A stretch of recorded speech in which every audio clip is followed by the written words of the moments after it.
तकवीन की किताब, पैदाइश की किताब, उसका दूसरा बाब और उसकी 19वीं आयत की तलावत जो मेरी बेटी, मेरा बेटा, मेरी बहन निकाल ले वो करने में रहना है। दूसरे बाब की 19वीं आयत।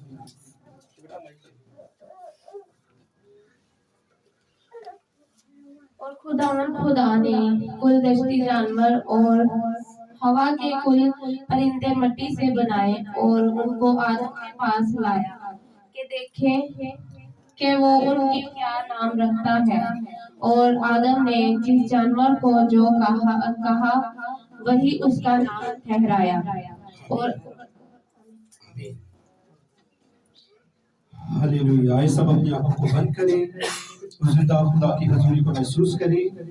मेरे पीछे गए कदूस मेहरबान खुदा, कायनात के बादशाह, तू कादिर मुतलक है, तू अल्फा और ओमेगा है, तू इब्तिदा और इंतहा है। ऐ मेरे खुदावन, ऐ मेरे खुदा, हम अपना तवक्कल सिर्फ तुझी पर रखते हैं, क्योंकि तू कादिर मुतलक है। और तेरे कलाम हक के वसीला से जब हम असेर और असूदा होते हैं तो हम बरकत पाते हैं।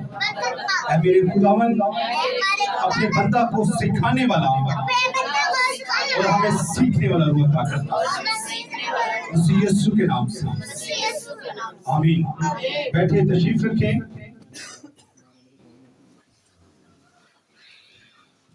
एक सवाल करना चाहता हूं। हमने कोरस गाया है, हम कोरस क्यों गाते हैं?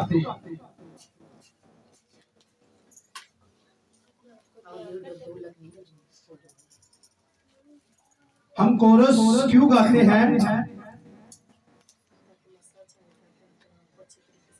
आमीन। कलाम की तैयारी के लिए, खुदा के मस्सा के लिए, खुदा की हजूरी के लिए सवाल करने लगा हूं। कोरस गाना चाहिए, इसका इनकारी नहीं हूं मैं। तो क्या जितनी हमने प्रस्तिश या दुआ की है वो रूह के बगैर की है? ये नहीं कहा कि रूह के बगैर की, वैसे मैं कह रहा हूँ अच्छा क्वेश्चन है। अगर हम कोरस रूह के लिए गाते हैं तो जो पहले दुआ की गई, पहले प्रस्तिश की गई, वो रूह के बगैर की गई। कोरस गाना चाहिए, इसका इनकारी नहीं है, लेकिन ये सवाल जरूर सोचिएगा। ये तो होना चाहिए कि अगर हमने खुदा के रूह को ही मांगना है तो फिर स्टार्ट में कोरस गा लें, ताकि खुदा के रूह के साथ ही पूरी प्रस्तिश हो। आमीन, हालेलुया। आज हमने जो कलाम हक में पढ़ा है उसमें यूं मरकूम है, खुदा ने जब तमाम दुनिया को बना लिया, हर एक चीज को बना लिया, तो वो आदम के पास लेकर आया। आज का जो मजमून है, जो मैंने सोचा है, वो ये है, खुदा जैसे काम खुदा और इंसान जैसे काम इंसान करता है। जैसे आसमान को बनाना इंसान का काम है, जमीन को बनाना इंसान का काम है, कायनात और कायनात के जरे जरे को बनाना क्या इंसान का काम है? नहीं है। ये इंसान के बस की बात नहीं है। इंसान की सोच, इंसान के ख्याल से कहीं ज्यादा है ये। जहां पर इंसान की सोच खत्म होती है, वहां पर खुदा की सोच का सिर्फ आगाज होता है। इसीलिए जब उसने आसमान को बनाया, जमीन को बनाया, कायनात और कायनात के जरे जरे को बनाता है, उसने हवाओं को, दरख्तों को, परिंदों को, चरिंदों को, जानवरों को, हवादार जानवर, हर एक चीज को जब वो पैदा कर लेता है तो उसके बाद इंसान को एक काम दिया जाता है, क्योंकि इंसान जो है ये खुदा की छवि पर बनाया हुआ है। खुदा की छवि क्या है? शक्लो सूरत पर। अब शक्ल सिर्फ ये नहीं है, ये चेहरे को शक्ल नहीं कहा जाता। इंसान की जो पूरा वजूद है, ये इंसान की सूरत है। ये छवि है। सेम इसी तरह खुदा ने इंसान को पैदा किया, और जब पैदा करता है तो खुदा की छवि को जो बनाया हुआ है, इसके अंदर भी खुदा ने कुछ काम रखे हुए हैं। जब खुदा ने काम रखे हैं, तो जब खुदा हर एक चीज को बना लेता है, तो उसके बाद खुदा इंसान को, आदम को एक काम देता है कि जो तेरे करने वाला है वो तू कर। अब देखते हैं आदम इसके क्या नाम रखता है। और बाइबल मुकद्दस में लिखा है, जिस जानवर को, जिस परिंदे को जो नाम आदम ने दिया, आज तक वही नाम मुकर्रर है। जो नाम आदम, इंसान किसी चीज को देता है, वो नाम आज तक मुकर्रर है। इसका मतलब है कि जो काम इंसान के हैं वो इंसान करता है। खुदा ने इंसान को किस लिए पैदा किया? उसकी इबादत करे, उसकी प्रस्तिश करे, उसकी बंदगी करे, उसकी हमदोस्ताइश करे, उसकी तमजीद करे। जो उसने दुनिया के अंदर इतनी खूबसूरती पैदा की है, जो इतनी खूबसूरती के साथ जमीन को बनाया है, उन तमाम चीजों को मिलकर उसकी शुक्रगुजारी करे। मिसाल के तौर पर अगर सूरज ना होता तो क्या आप दिन देख सकते थे? उसकी तपश को ले सकते थे? जबकि बाइबल मुकद्दस में लिखा है कि दिन कैसे होता है? जब सूरज निकलता है तो सुबह होती है। लेकिन खुदावन किसी पर इंसान नहीं करता, किसी पर भरोसा नहीं करता, ना सूरज पर, ना चांद पर, ना इंसानों पर। एक जगह पर लिखा है, अभी सूरज नहीं बना, ये पैदाइश पहले बाब में मिलेगा। चांद नहीं बना, खुदा कहता है सुबह हुई, शाम हुई, रात हुई, और दूसरा तो सूरज तो बना ही नहीं। सूरज पर खुदा तवक्कल नहीं करता, बल्कि खुदा कहता है तो उसके नूर से रोशन जमीन हो जाती है। हालेलुया। उसके नूर से ही, अगर सूरज भी अगर रोशनी लेता है, कहीं से नूर लेता है और हम तक पहुंच जाता है, तो ये खुदा के सबब से ही उसके अंदर नूर आता है। वैसे नूर नहीं आ सकता उसके अंदर। तो जो इंसान जैसे काम है वो इंसान करता है। जैसे सूरज जो है ये हमें रोशनी देता है, तपश देता है, और इसी तरह इंसान को जब खुदा ना करे किसी बेटी को पैदा हुई है, बेटा पैदा हुआ, सरकार हो गया, अब डॉक्टर क्या कहता है उसे सुबह की धूप जो है उसकी तपश दे, ये जाता रहेगा। सूरज की तपश जो है उसके सबब से अगर सूरज ना होता तो दिन अच्छा, अगर चांद ना होता तो दिन अच्छा होता, रात अच्छी होती। ये सारी चीजें खुदा ने इंसान के लिए पैदा की हैं। अगर फूल ना होते तो इंसान की जिंदगी अच्छी होती नहीं होती। अगर हवाएं ना होती, ऑक्सीजन ना होती, इंसान जिंदा रहता नहीं रहता। इसी तरह जितनी चीजें हैं, सब्जियां हैं और बहुत सारी जड़ी बूटियां हैं, जिसके सबब से इंसान को खुदा ने इंसान के अंदर वो रखी हैं, ताकि इंसान की जरूरत की सारी चीजें उससे मिलती रहे।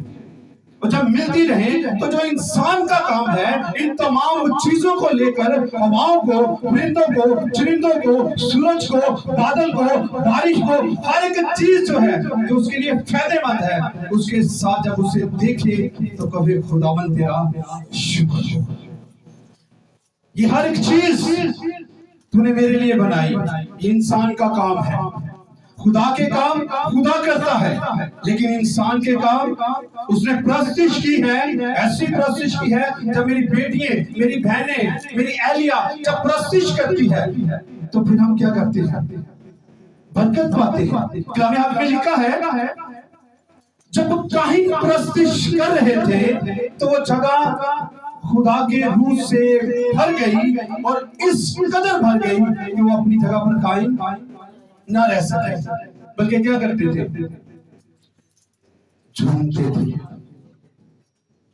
एक हमारे बुजुर्ग थे, हमारे अजीज थे, भाई थे, वो जब सफर कर रहे थे तो किसी ने उनसे सवाल किया, नहीं वो ट्रेनिंग कर रहे थे खिदमत के लिए, कोरस कर रहे थे पास्टर का। तो जब उससे सवाल किया गया तो उसने कहा जी डांस कोई गलत बात नहीं है, दाऊद ने भी नाच नाच के रब नूं मना लिया सी।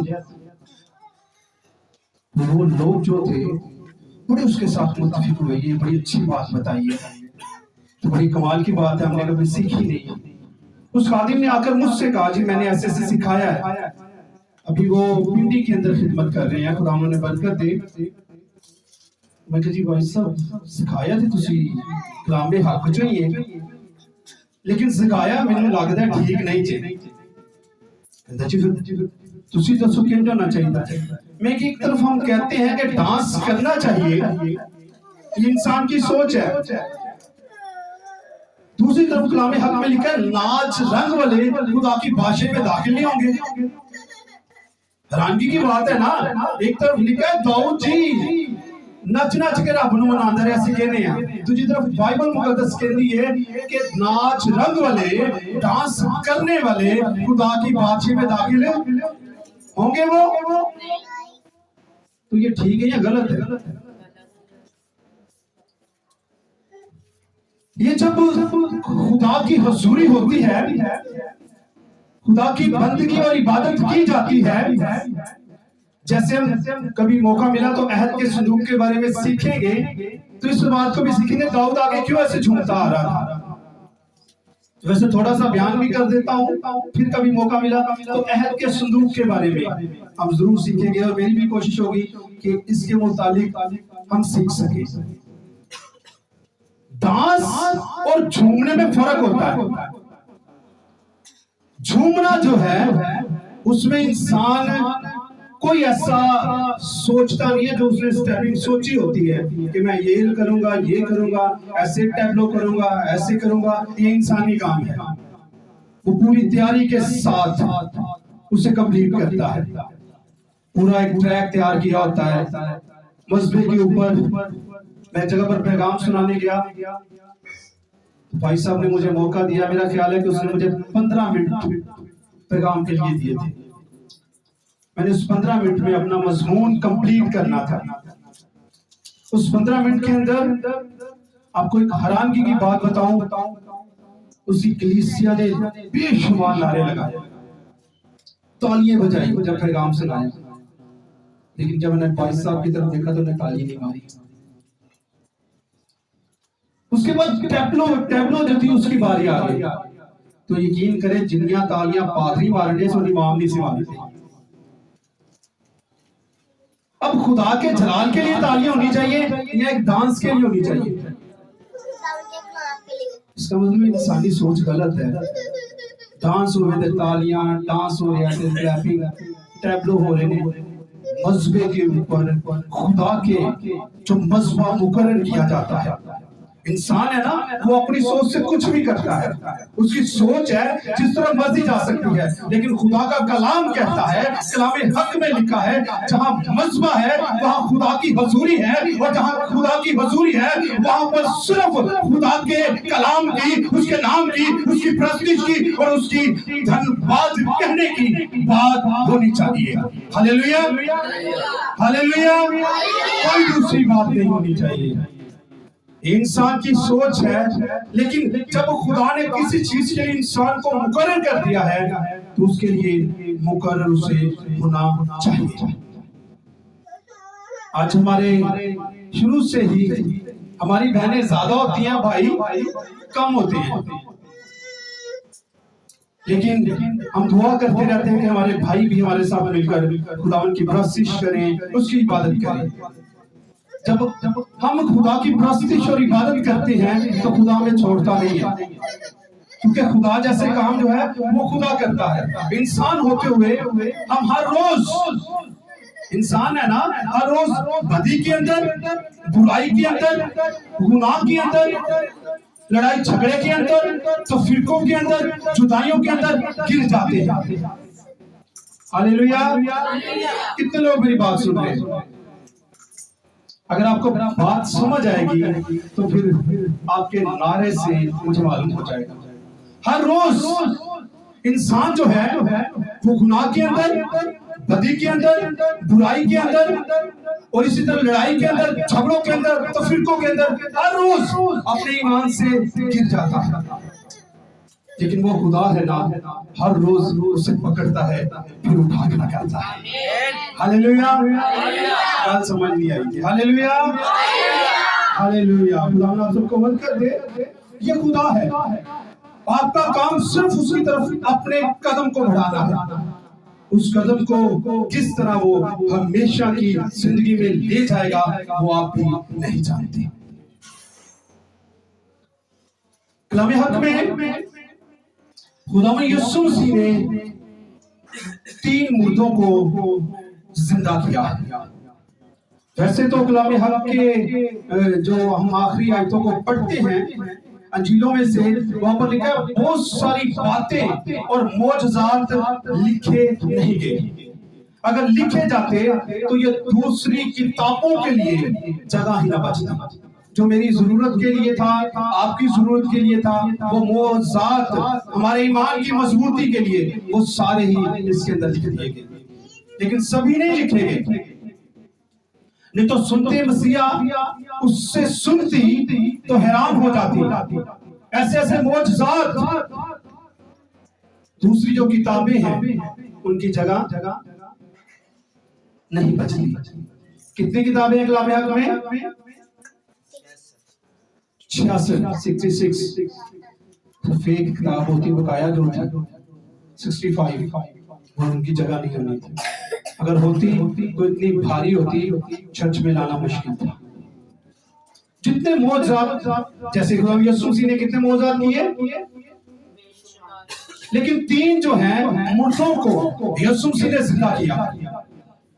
पहला, जब खुदा यीशु मसीह एक जगह पर खड़े और जाने लगे तो वहां पर एक शख्स आता है, आकर कहता है कि उस्ताद मेरी बेटी बहुत बीमार है। हकीमों के पास लेकर गए, बहुत सारा इलाज उसका कराया, लेकिन उसे कुछ आराम नहीं मिला। तो आप मेरे साथ चलिए, जैसे आप चलेंगे हमारा ईमान है कि आपके जाने से उसे शिफा। उसका मुलाजिम आता है और वो आकर कहता है अब उस्ताद को तकलीफ ना दे, क्योंकि तेरी बेटी दुनिया में रोना शुरू हो गया। उदासी का आलम छा गया। मेरे आका ने जैसे उसकी तरफ निगाह की, तरस आ गया। तरस जैसे आता है, कहता है घबराना, सब ठीक होगा। अब यीशु मसीह उनके साथ चलना शुरू हो गई। जैसे खुदा यीशु मसीह उनके साथ चल रहे हैं तो आप सब जानते हैं भीड़ जो है बेशुमार हुआ करती थी। 2000, 10,000, 20,000 खुदा यीशु मसीह के इर्द गिर्द लोग हुआ करते थे। अब ये खुदा यीशु मसीह उस एक बेटी के लिए जिसे कहते हैं कूच कर गई थी, मर गई थी, राखलत कर गई थी, इंतकाल हो चुका था, ना उम्मीदी खत्म हो चुकी थी, और एक उम्मीद जो थी उस शख्स के अंदर थी। एक उम्मीद सिर्फ उस शख्स के अंदर थी, बकाया सबके अंदर ना उम्मीदी थी। यीशु मसीह जैसे उनके घर में जाते हैं, सब रो रहे, आहो नाला हो रहा है। जैसे वो कहते हैं घबराओ नहीं, बच्ची सो रही है, तो सारे हंसना शुरू हो गए। ये कैसी बातें हो रही है? मर चुकी है, सब जानते हैं। सेकंड सबको बाहर निकाल दो।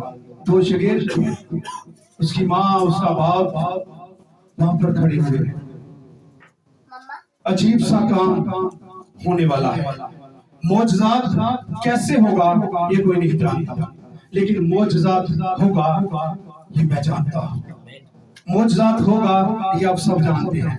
मौजज़ा होगा क्योंकि वहां पर खुदाओं का खुदा और बादशाहों का बादशाह मौजूद है, इसलिए मौजज़ा होगा। और जैसे ही वहां पर कहा जाता है, जैसे ही वहां पर बोला जाता है, जैसे कहता है बेटी नींद से जाग, तो उसी वक्त उस मुर्दा के अंदर आसमान से वापस रूह आकर उसके अंदर आ जाती है, तो जिंदा हो जाती है। हैरानगी की बात, लोग इस बात पर यकीन ही नहीं करते, क्योंकि आम इंसान है, खुदा जैसा मौजज़ा तो कर ही नहीं सकता। आम इंसान है, ये कैसे मौजज़ा होगा। यहूदियों ने एक बात कह दी, अभी जो रूह थी ये पताल में गई नहीं थी। जब तक किसी इंसान को 3 दिन ना हो जाए, वो शख्स कोई भी बड़ा जादूगर हो, इल्म वाला बंदा हो, उसे जिंदा कर सकता है, क्योंकि रूह पताल में नहीं जाती। इनकी किताब है, उस किताब जो बड़ी मुकद्दस किताब मानी जाती है, उसके अंदर ये बातें लिखी हुई है। खुदा यीशु मसीह का एक जगह से दोबारा गुजर हो रहा था। जब गुजर हो रहा था तो वहां पर एक और जनाजा जा रहा था। खुदा यीशु मसीह सामने से आ रहे थे। जैसे उस जनाजे को देखते हैं, रुक जाते हैं। अब जैसे रुकते हैं, उस जनाजे को नीचे रखा जाता है। वो बेवा थी और बेवा का एक ही बेटा था। वो साथ साथ थोड़ी चली आ रही थी। खुदा यीशु मसीह ने जैसे उस औरत की तरफ देखा तो उसके पर तरस आया। अब जनाजे को जब नीचे रखा जा रहा है, एक जवान लड़का है, जब जवान है तो उस वक्त जवान बेटा हो, बच्चा हो, तो लोग क्या करते थे, उस वक्त उसके चेहरे को देखते थे। अब लोग समझते हैं कि अगर आका ने इसे रोका है तो इसके चेहरे को देखना चाहता है, अगर इसे रोका है तो इसे देखकर फिर हम रुखसत होंगे। लेकिन ऐसा नहीं था, ये गलत था, क्योंकि अब आका को उस बेवा के ऊपर तरस आया हुआ है। कब्र निकली हुई है, जनाजे को लेकर जा रहे हैं, जनाजे को रोका गया है। जैसे रोका जाता है, वहां पर जैसे ही उसकी तरफ देखकर उसे हुक्म देते हैं तो फिर मुर्दा जिंदा हो जाता है। हालेलुया। ये दूसरा मौजूदा था। अब यहूदियों ने फिर यकीन नहीं किया कि ये खुदा है। खुदा जैसे काम हम जब मौजज़ा करते हैं, हम यीशु का नाम लेते हैं। हम जब मौजज़ा करते हैं, हम किसका नाम लेते हैं? यीशु का नाम लेते हैं। एक शख्स था, उसकी बीवी के अंदर बदरू था। उसे किसी ने बताया कि खुदा के खादिम हैं, वो दुआ करते हैं, जब रूहें भाग जाती है। वो लेकर आया, खुदा के खादिम ने दुआ की, यीशु का नाम लिया, बदरू भाग गई। जैसे बदरू भाग गई तो जब घर गया, फिर उसकी बीवी के अंदर बदरू आ गई। जब बदरू आई तो फिर भाई साहब के पास आया, उसने दुआ की, बदरू भाग गया। जब यीशु का नाम लिया, बदरू नीचे पहचान दीजिए। उसने कहा, जी भाई साहब, जो आप नाम लेते हैं ना, मुझे ये भूल जाता है। ये नाम मुझे लिख कर दे दे, अगर घर में कहीं तंग हुई ना, ये बदरू आ गई तो मैं ये नाम ले लूंगा। भाई साहब ने उसे यीशु नाम लिख कर दे दिया। उसने कहा, ये नाम लिखा हुआ है, जब तू उसका नाम लेगा ये ठिकनी शक्ति भाग जाएगी। जब गाड़ी में बैठी, उसने कोट उतारा, कोट के अंदर नाम, उसने उस नाम को रख लिया कागज पर लिखकर। कोट उतारा, गाड़ी के ऊपर लगा दिया, पीछे सीट के ऊपर। गाड़ी ड्राइव कर रहा है, रास्ते में उसकी बीवी के अंदर बदबू आ गई। गाड़ी रोकी, अब इतना कंफ्यूज हो गया, उसे नाम ही भूल गया, क्या नाम लेना। डर रहा है और डरते डरते कहता है, जो नाम कोर्ट के अंदर लिखा हुआ है, उस नाम से तुझे हुक्म देता हूं, जा भाग जा। और वो बदरू भाग गए। Hallelujah, hallelujah. इसमें अच्छी बात है, ये खुदाओं का खुदा और खुदा जैसे काम, खुदा और इंसान जैसे हम नाम लेते हैं तो भागती हैं, हम नाम लेते हैं मौजज़ात होते हैं। लेकिन वो हुक्म देता है तो सिर्फ हुक्म देने से ही मौजज़ात हो जाता है। Hallelujah, hallelujah. उसके हुक्म देने से मौजज़ात होना शुरू हो जाता है। तीसरा, जब यहूदियों ने ये देखा तो उसने कहा ये बात नहीं है, अभी कौन से 3 दिन हुए थे, अभी तो ये कब्र के अंदर भी नहीं गया, तो कैसे 3 दिन हो गए? 3 दिन के बाद अगर कोई जिंदा कर सकता है तो वो सिर्फ खुदा है। 3 दिन के बाद अगर कोई मुर्दे को जिंदा कर सकता है तो वो यहोवा है। अगर 3 दिन के बाद किसी मुर्दे को जिंदा कर सकता है तो वो ही आसमानों में जो समा नहीं सकता वो वाला खुदा है। ये तो हमारी तालमूद के अंदर, मुकद्दस किताब के अंदर लिखा हुआ है कि 1 दिन का मुर्दा, 2 दिन का मुर्दा कोई भी जिंदा कर सकता है। कोई बड़ी बात नहीं है। बात तो तब है जब मुर्दा कब्र के अंदर चला जाए।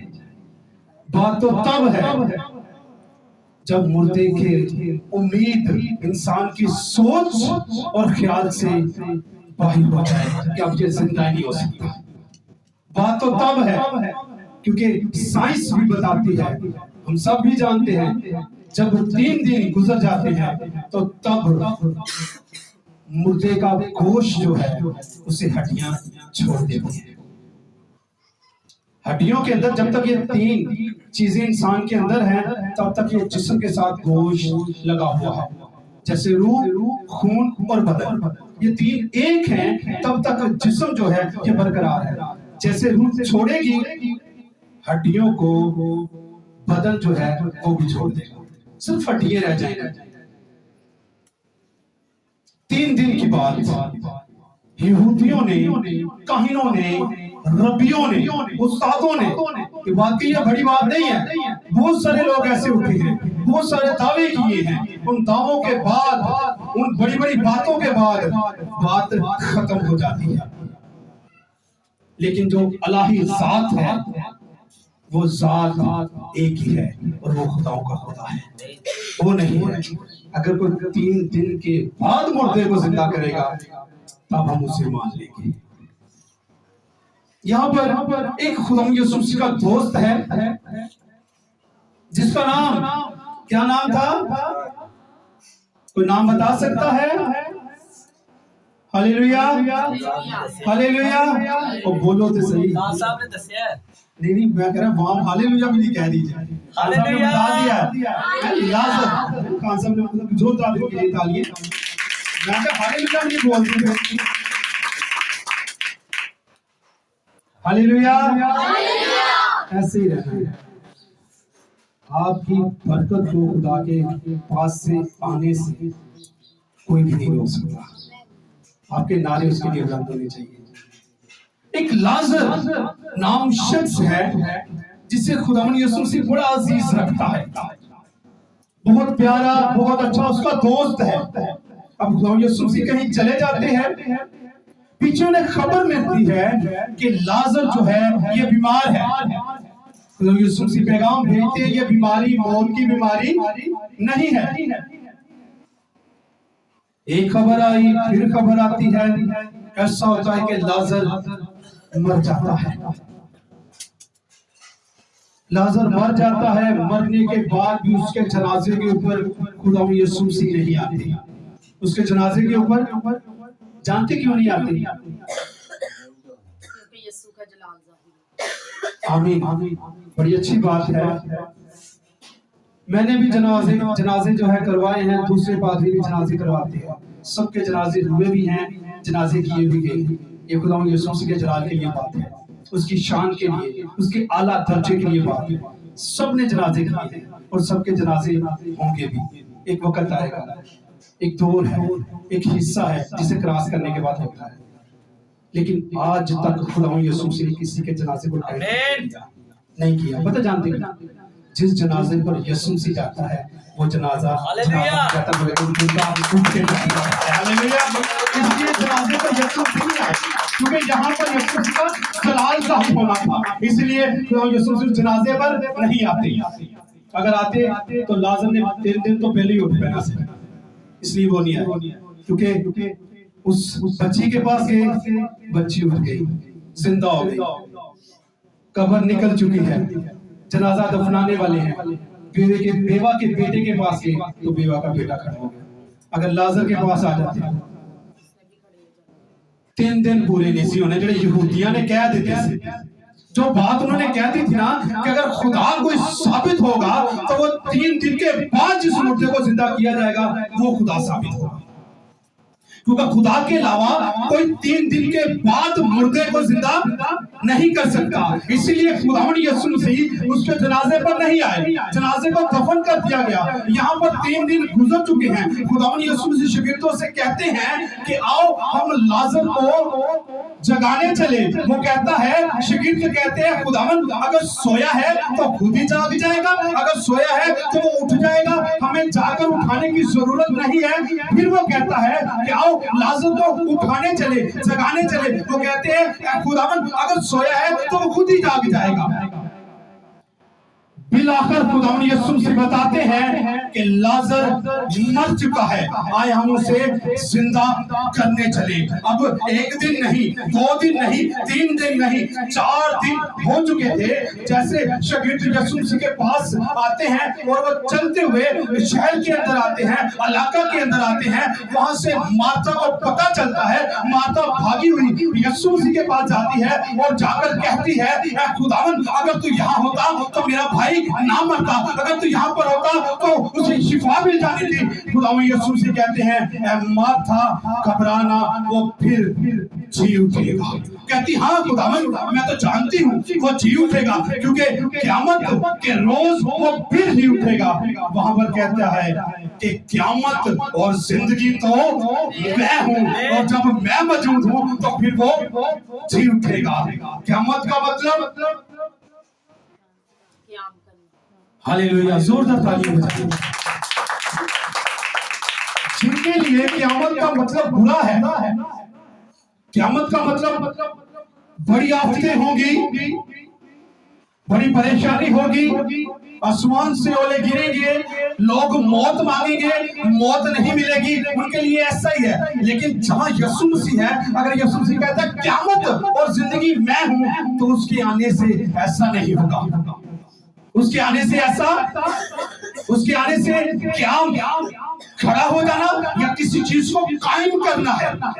जब कोई शख्स यीशु मसीह के आने से, जैसे जब यीशु मसीह आएगा वो क़यामत होगी, तो वहां उस वक्त मुर्दे अपनी कब्रों को छोड़ना शुरू कर देंगे, तो वो तो क़यामत होगी। लेकिन यीशु मसीह का इस्तकबाल तो मुर्दे कर रहे होंगे, लेकिन कुछ होंगे जो हमेशा के लिए, हमेशा की आग के लिए होंगे, उनके लिए वो क़यामत है। Hallelujah, hallelujah. आप ईमानदार हैं, अपने लिए तालियां बजाएं। हालेलुया। आप उसका इस्तकबाल करने वालों में होंगे, आप उसकी प्रस्तिश करने वालों में होंगे, आप उसकी जय जयकार करने वालों में होंगे, और आप उसका चेहरे का दीदार करने वालों में होंगे। हालेलुया। अब जब मार्था कहती है तो खुदा यीशु मसीह कहता है क़यामत और जिंदगी मैं हूं, तू मुझे वहां पर उसकी कब्र के ऊपर लेके चल। जैसे उसकी कब्र के ऊपर लेकर जाते हैं, अब यहूदी जो है उसके साथ है, फकीह जो है उसके साथ है, फरीसी जो है उसके साथ है, और काहिन, रब्बी और उस्ताद भी उस वक्त उसके साथ है, क्योंकि वो जानते हैं कि इसने 1 दिन के मुर्दे को जिंदा कर कर दावा किया था, 2 दिन के मुर्दे को जिंदा कर दावा किया था। अब 4 दिन लाजर को गुजर चुके हैं, ये फिर से आवाज देगा। फिर से जब आवाज देगा तो वो आवाज सिर्फ खुदा की आवाज है, जिससे लाजर बाहर आ सकता है, जिससे लाजर के अंदर जिंदगी आ सकती है। अब 4 दिन गुजर चुके हैं, अब हड्डियों के ऊपर मांस नहीं है, रूह खुदा के पास जा चुकी है, अब कोई उम्मीद नहीं है, अब जिंदा नहीं होगा। अब ये साथ है, और साथ पता क्यों है? यीशु की जय जयकार करने के लिए नहीं है, यीशु के नारे मारने के लिए नहीं है, बल्कि आज ये साबित करने के लिए है कि जब ये आवाज देगा तो मुर्दा जिंदा ही नहीं होगा। फिर कहेंगे इससे आप मानते थे, इसकी बात करते थे, इसके दावे करते थे, इसके नारे लगाते थे, सिवा उस जात के जो अलही जात है, कोई 4 दिन के मुर्दे को जिंदा नहीं कर सकता। ये सभी साथ हैं, कब्र की तरफ जा रहे हैं, खुदा यीशु मसीह कहता है उसकी कब्र के ऊपर मुझे ले चलो। जैसे उस कब्र के ऊपर लेकर जाते हैं, वहां से खुदा यीशु मसीह कहते हैं इस पत्थर को आगे से हटाओ। ये इंसान का काम है, ये खुदा का काम नहीं है। पत्थर को हटाना किसका काम है? आज बहुत सारे इंसान हैं जिनके दिलों के ऊपर पत्थर रखे हुए हैं, वो अपने दिल से उस पत्थर को हटाते नहीं, क्योंकि अगर हटाएंगे तो यीशु का जला देखेंगे। हालेलुया। अगर हटाएंगे तो यीशु मसीह के मौजूदात को देखेंगे। अगर हटाएंगे तो उन्हें मानना पड़ेगा कि आसमान के तले और जमीन के ऊपर इंसानों को कोई दूसरा नाम नहीं बचा गया जिसके वसीला से हम निजात पाए। हालेलुया। एक ही नाम है और नाम वो नाम ये मानना पड़ेगा। इसलिए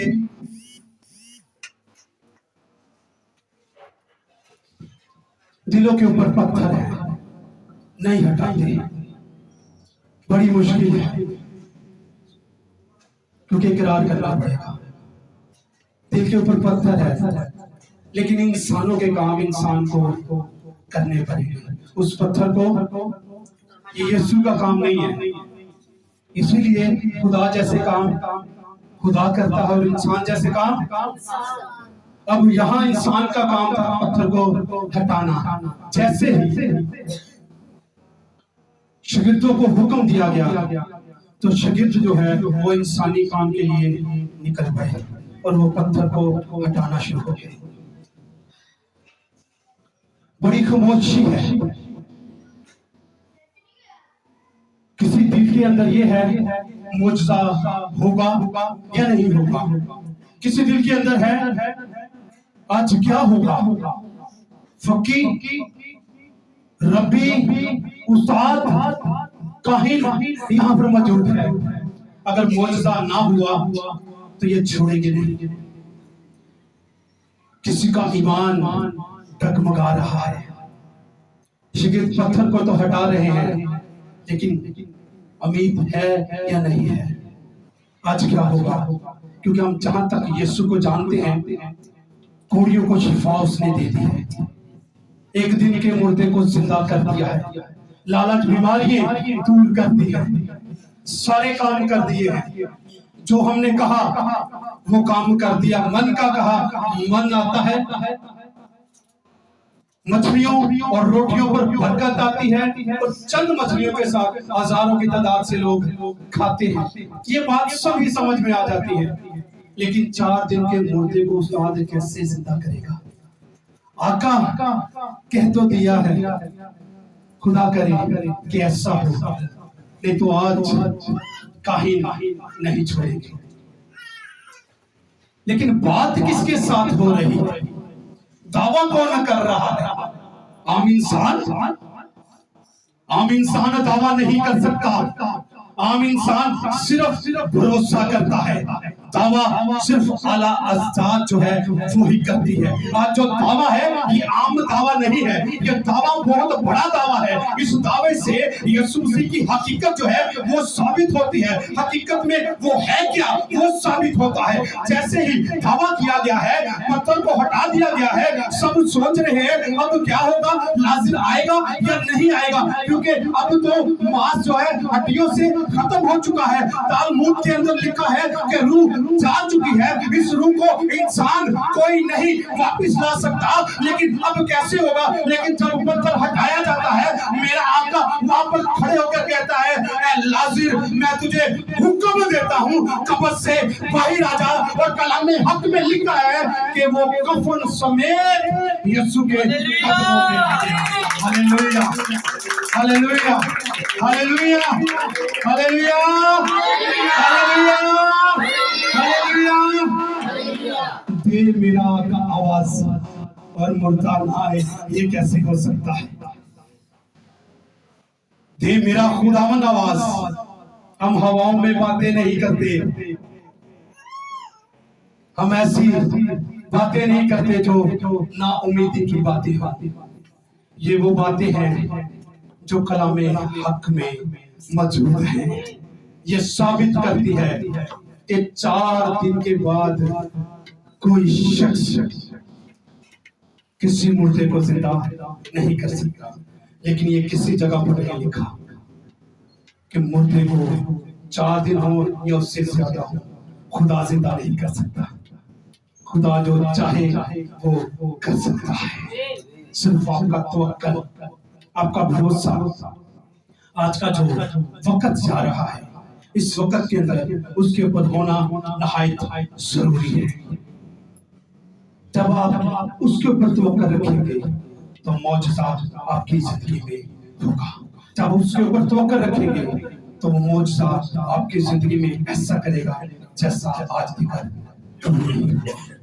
नाउमीदी है, परेशानी है, तंगदस्ती है, मुश्किलें हैं, परेशानी है, 1000 मुश्किलों को क्रॉस कर हमें चर्च तक आना पड़ता है।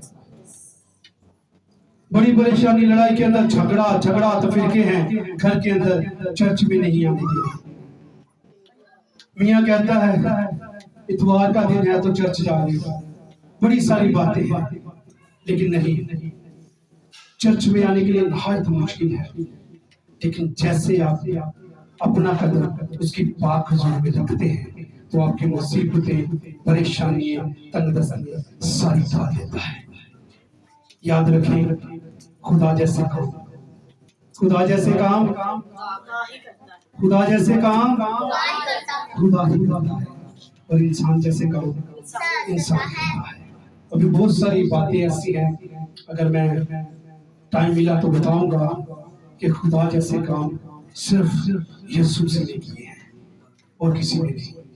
और इंसान जैसे काम बहुत सारे और शागिर्दों ने सब ने किए हैं, जिसके सबब से आज हम यहाँ पर मौजूद हैं। मेरा ईमान है कि हम इस कलाम के वसीला से बरकत पा चुके हैं। खुदा आप सबको इस कलाम के वसीला से बरकत दे।